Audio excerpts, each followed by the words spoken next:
It was important to me to change everything that I was. A complete transplant from one family to another.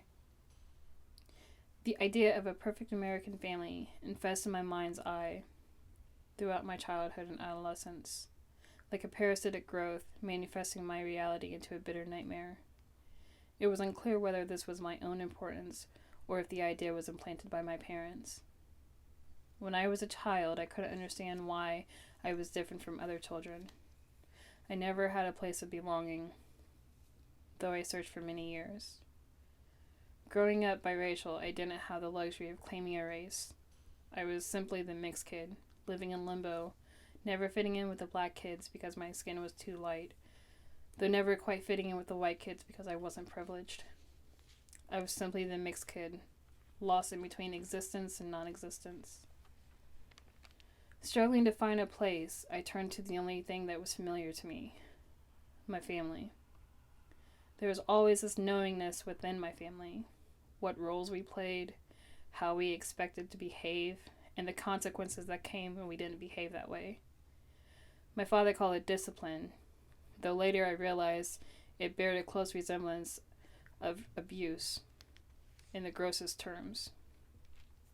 My mother played her part as a stay-at-home mother very well.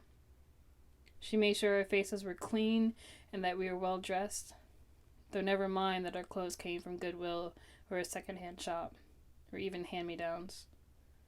No one needed to know that. She homeschooled all of us children, though education never seemed much of a priority, whereas Bible study and cleaning the house was more of a concern. My father posed as this hard-working man, whom, if you were to guess, worked 16-hour shifts in the factory, for he was hardly around, though I never recalled him working a day in my life. My mother and father saw to it that we were going to be an exemplary family, a smokescreen to what we really were.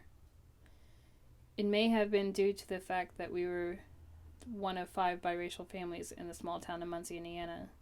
Nevertheless, my parents saw it prudent to make those around us see our family as this perfect specimen of what a well-behaved family should be.